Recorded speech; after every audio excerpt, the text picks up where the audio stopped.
Hey guys, this is ExandShadow, and well, I just finished the Blob 2 for the Wii, not the Xbox 360 or PS3 version.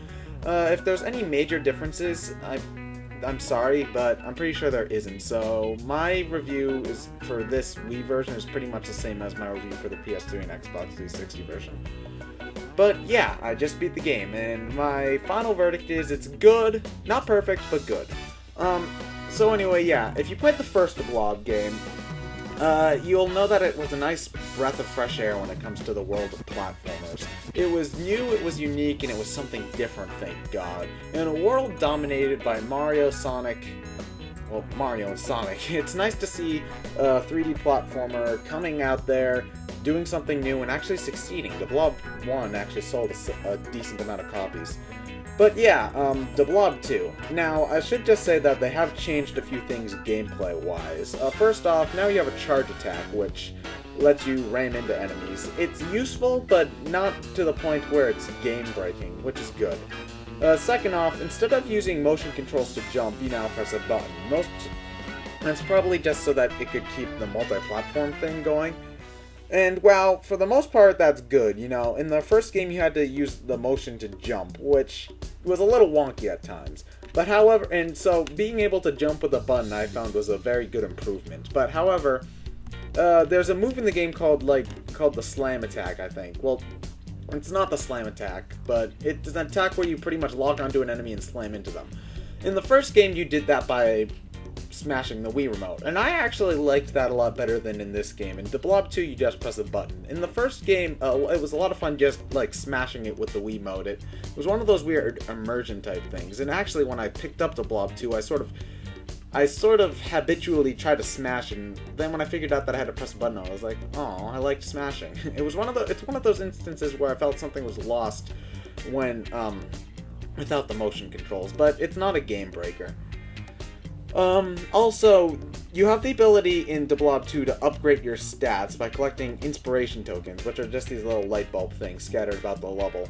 Once you get enough of them, you can become pretty much broken, as you can get enough paint to, pretty much paint with that. You can get so much paint that running out of health isn't really a danger, and also you can make it so that your charge attack barely costs anything to use, so that tends to become a little bit broken.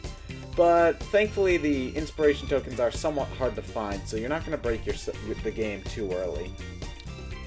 But yeah, the Blob 2 picks up pretty much immediately after the Blob 1, where you find out that the main enemy from the first game, Comrade Black, has landed on an island called Paradise Island. He sort of took that over, built a cannon to go into Prisma City, which is the main area of the game. And so, Comrade Black disguises himself as a cult leader named Papa Blank, gets himself elected as president, and, well, you gotta stop him. You know, he's changing everything to be not colorful, and that's no good. So yeah, the production values in this game are pretty much the same as the first game, meaning stellar. The game looks nice. I mean, it does look nice. Seeing the world transform from dull and gray to bright and colorful is really an achievement, and the soundtrack is still fantastic. The first The Blob game had a really good soundtrack, and it was very dynamic too, seeing as when you start off the game it was very low-key, and as you add more color, the instruments start coming in, and when you add in red, there would be saxophones, and when you added in purple, there would be a guitar riff. You know, it was a very dynamic soundtrack, and that still kept. I actually think that the Blob 2 soundtrack might be better than the first The Blob soundtrack, but if you do like the first game's soundtrack better, you can, if you do well enough in a level, you can unlock a song from the first The Blob soundtrack for future playthroughs. But yeah, the game's story is told mostly through cutscenes that have no voice. It's sort of like silent cutscenes, and it's sort of like what they did with the Subspace Emissary, but only a lot cuter and a lot more funny. This game is funny. I did find myself laughing quite a lot. It doesn't take itself seriously. Everything's real tongue-in-cheek, and I like that. In today's world where anything dark and gritty and serious is pretty much looked upon as a good thing, you know, watching some immature fart jokes, you know, that puts a smile on my face. But yeah, now gameplay. The main point of the game is pretty much to color everything and pretty much color everything. And while you might think that gets repetitive, there is more to it than that. There are missions all over the place, going from destroy these certain types of enemies, color things specific colors, or go into these 2D sections, hit some switches, and then fix everything. It's kind of hard to explain, and it does sound a bit repetitive, but as you play through it, you do have a good time. It doesn't feel repetitive. Now, one thing that I will say about the game is that, while on a whole, the level structure is a lot better than the first game. It's a lot more consistent, the levels aren't as linear, so if you're trying to get everything, you're not going to go back and forth. While going through the main story missions is linear, once the world opens up, it's pretty much just like a giant square that you can go around and get everything in without having to go back and forth through a line, and that's nice. And while the level design is much better than the first game in general, there are some areas where it could be better. For example, the first few levels are stuck in pretty much tutorial mode. For the first hour or two of the game, you're pretty much just going over everything you learned in the first game. So, while this is good for newbies, for people who've played the first game, it's going to be pretty repetitive.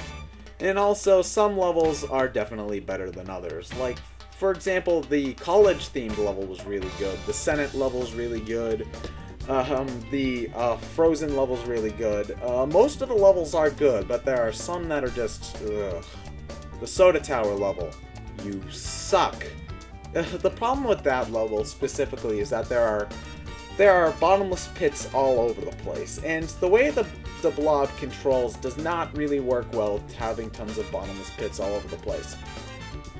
What I mean is that sometimes the controls can feel somewhat slippery, and now, normally that seems bad, but for most cases it works, you know.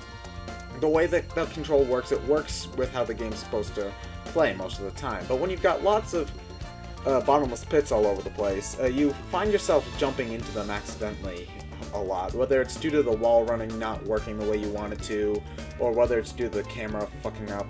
There are just some frustrating parts. The camera does work most of the time, though it does get a little schizophrenic every now and then. And the wall jump is not as easy to pull off as in the first game, which was disappointing. And the reason for that is you have to press a button in order to get onto the wall, and that never really felt it never felt natural to me. But for the most part, the control does work, and the camera is good most of the time. Yeah, but yeah, the level design is a little bit schizophrenic in some levels. The Soda Tower level can die in a fire, and the last level of the game took some major inspiration. Excuse me. Let's just say it was heavily inspired by Mario Galaxy. And by heavily inspired, I mean a complete ripoff at some points. But yeah, what else is there to say about this game? Well, for the first thing, there's more than one boss fight in this game. However, there's only two. They only show up until the end of the game, and they're pretty much copies of each other. But you know what? It was nice to see that they did try, at least, to shake things up a bit. I would have liked if, like, every other level, or maybe one in every 3 levels, had its own unique boss fight, but hey, there's the Blob 3. Or there might be a Blob 3. What have you. But yeah, the Blob 2, I liked it. It was a very good game. I'd recommend trying it out. It's on all 3 consoles, so there's no reason not to, I guess. Would I recommend playing the first game first? I'd say try the first game with caution. It was good, but it definitely had some problems, and it might put you off for the sequel. So if you find it cheap, I'd recommend trying it, but if you can't, I'd just say start with the Blob 2. You're not missing much. But anyway, yeah, I'm ExandShadow. I'll see you guys later.